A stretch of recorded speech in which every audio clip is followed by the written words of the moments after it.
I endured being the neglected daughter while my golden child younger sister was showered with love.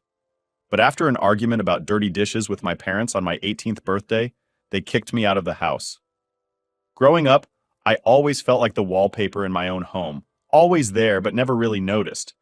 It's not like I was expecting parades in my honor every day, but a little acknowledgement would have been nice, you know? If you ever wanted to know what being invisible felt like, you should have dropped by my house during one of my sick spells.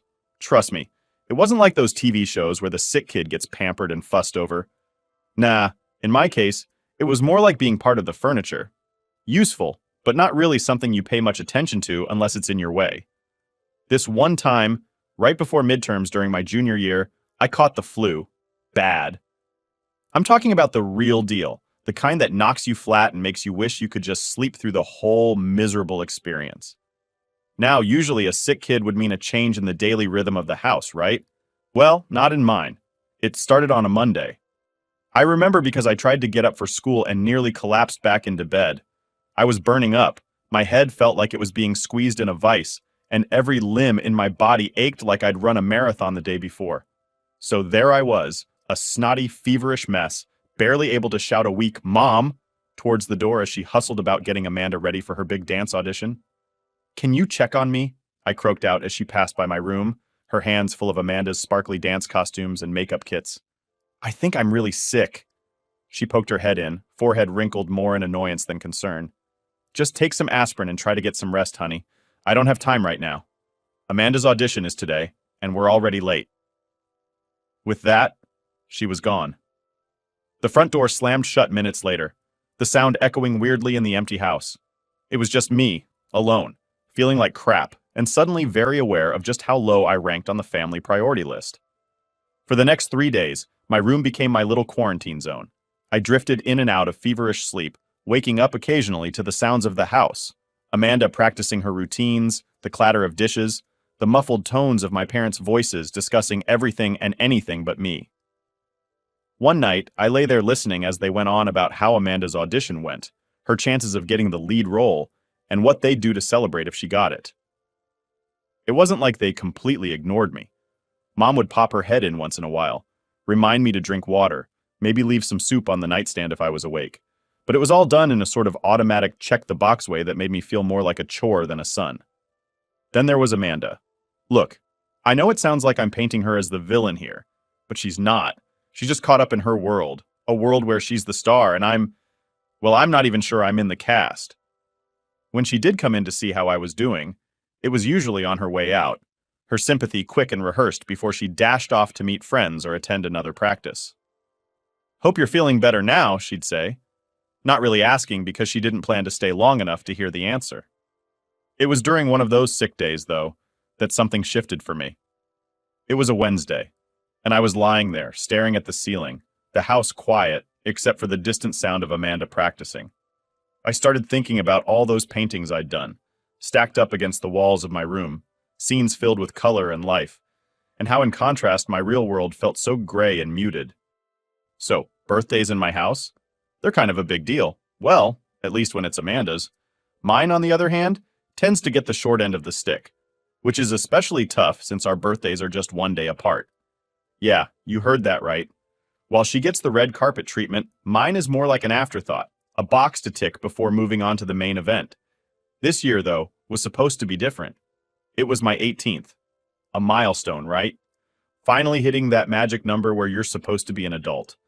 I wasn't expecting a blowout or anything, but I thought maybe this time things might tilt a bit in my favor. Even just a little. I should have known better. I decided to take matters into my own hands. If history had taught me anything, it was that sitting around waiting to be disappointed was no way to live. So I planned my own little celebration. Nothing fancy, just a dinner with a few close friends at a local bistro I'd been eyeing for a while. The place was cool, kind of quirky and laid back, just my style. They even had this little rooftop area where you could eat under the stars if the weather was good. I pitched the idea to Mom a week before D-Day. I caught her in one of her rare slow moments when she was in between organizing Amanda's dance life and her charity work. "Hey Mom, for my birthday, I was thinking maybe we could do a dinner? Just something small at the bistro downtown? I already checked and they've got space." She looked up, slightly surprised that I was planning my own thing. Oh, that sounds nice, dear. Sure, we can do that. It was the first time in a long time I felt like I'd managed to get her full attention, even if it was just for a moment. Energized by this small win, I went all out. I booked the table, planned the menu with the restaurant manager, who was super cool about making sure we had options for everyone, and even sent out invites to my friends and the family. As the day got closer, I could feel the familiar knot of anticipation in my stomach. Not just for the party, but to see if it would actually turn out like I hoped. The night before, I laid out my outfit. A new shirt I'd bought specially, nothing fancy, but it made me feel good. I went to bed with a weird mix of nerves and excitement. It felt like maybe, just maybe, this birthday would be different. The day itself started off well enough. I got texts from my friends saying they were excited for the evening. I spent the day just chilling, saving up my energy for the night. Mom and Dad even wished me a happy birthday in the morning, which, was something. I showed up at the bistro a bit early, not wanting to seem too eager, but also because I couldn't wait to get the night started. The staff had set up the rooftop just like I'd asked, with lights strung up and everything. It looked amazing, and for a brief, shining moment, I felt like everything was going to be perfect. 7 p.m. rolled around, the time we'd agreed on, and I was there, waiting. The view from the rooftop was great, the weather was perfect, and I was ready to have the best birthday. But then 7:15 came, and then 7:30, and I was still standing there, alone. I kept checking my phone, but there were no messages, no calls, nothing. The staff at the bistro were giving me those sympathetic looks that just made it worse. They'd ask if I wanted to start with a drink or maybe sit down, but I kept saying, just a few more minutes, they'll be here. By 8, the reality had sunk in. I wasn't just being paranoid. Nobody was coming. Not my friends, not my family. Nobody. The weight of that realization was like a punch to the gut. I felt stupid, standing there all dressed up with nowhere to go, surrounded by empty chairs that seemed to mock me with their vacancy. I ended up sitting down, more to stop the waiters from looking so worried than anything else. I ordered food, mostly out of a need to do something, to fill the silence around me with the clatter of plates and the murmur of other diners who were actually enjoying their evenings. As I sat there, picking at food I no longer wanted, the hurt started to give way to anger. Why was it always like this? Why was I always the afterthought, the one whose feelings didn't seem to matter? I was so lost in my thoughts that I didn't notice the time slipping away, the sky darkening around me until the stars were out, witnesses to my pathetic solo party. I made the decision to phone Amanda in the hopes that she might have some answers. Since I knew I had to figure out what was going on, I was on the point of panic. But I attempted to seem calm when she answered on the second ring. She said in passing that she was at home when I asked her where everyone was. I was totally perplexed. She revealed something shocking to me when I asked when she intended to visit the restaurant. "Oh, I forgot to tell you," she added, "but we had to call off the celebration." Mom was not in good health. I was stunned. Why hadn't anyone informed me about the cancellation? I questioned her. I reasoned that there might have been a mix-up or a communication error. Amanda gave a startlingly casual response. "I'm sorry," she said. "I suppose I neglected to inform you." It was like a blow to the abdomen. They hadn't even bothered to warn me ahead of time. And here I was all dressed up, waiting at the restaurant. I made an effort to digest her words. I asked her if there was any way to save the evening if Mom was okay, or if there was any chance they could still make it. However, Amanda's answer was icy and contemptuous. "I really have to go now," she said. She simply hung up on me after that. I was hurt and left, sitting there in shock. It was incredibly difficult, but I tried to remain calm. I felt like I had planned this evening with a lot of work and had received nothing in return.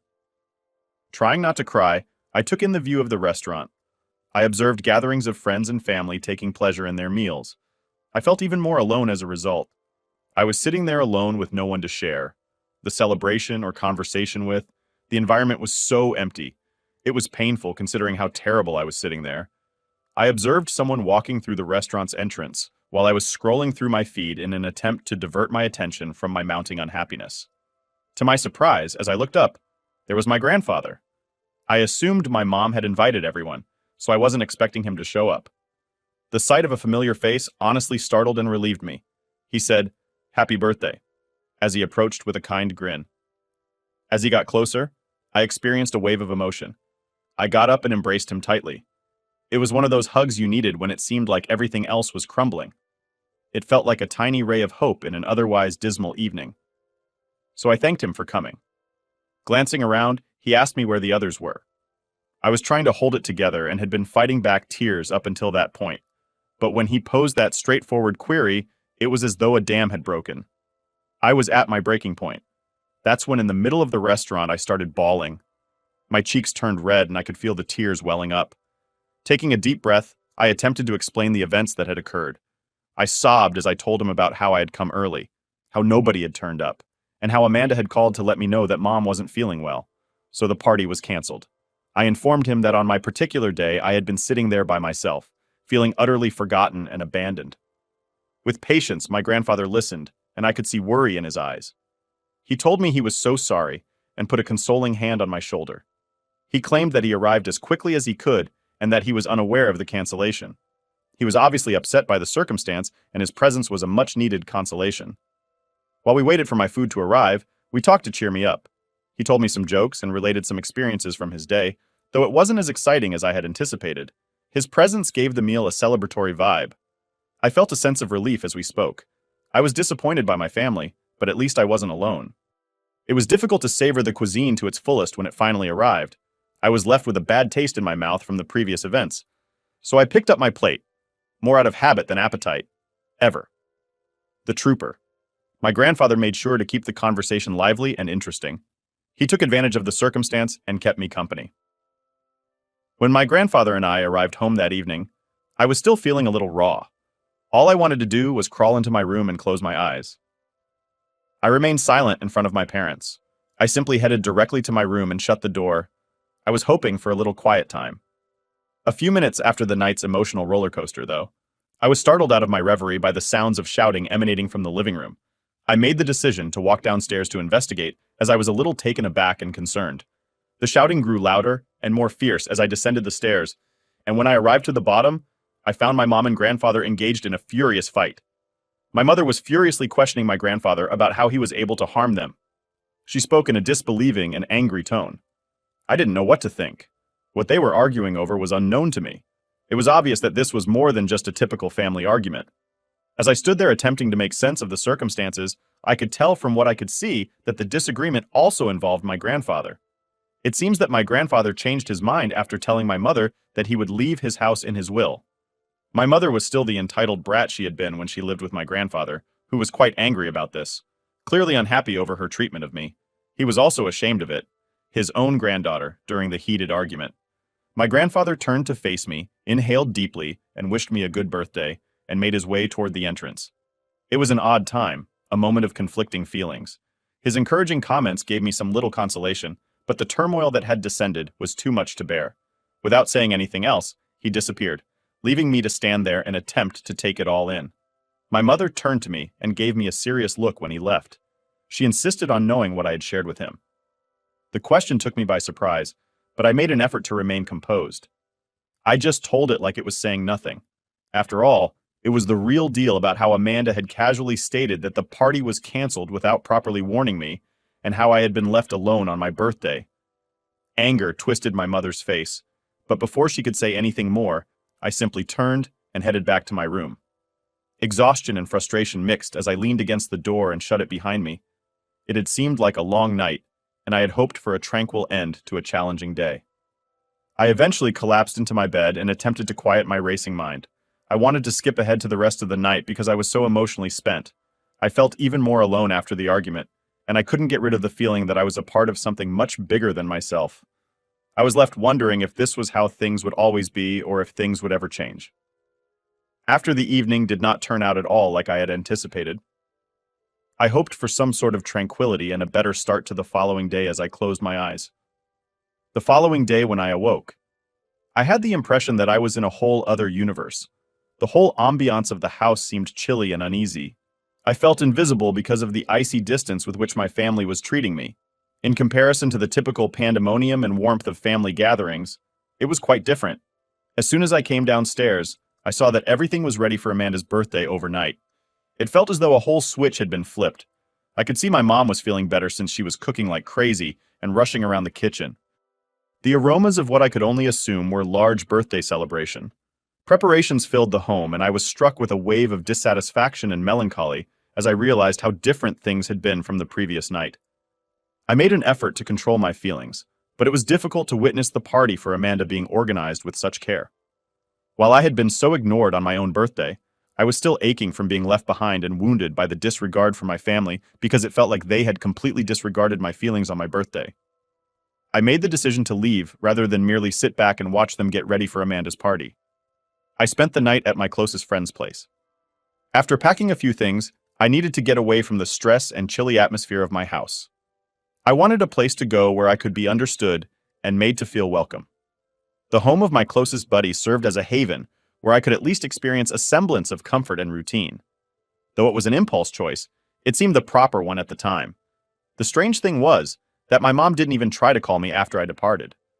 No call or text asking me to return for Amanda's birthday was received. They acted as though my absence had no bearing on them at all. That was a serious blow to my already hurt emotions. It got me thinking, did they truly not want me around?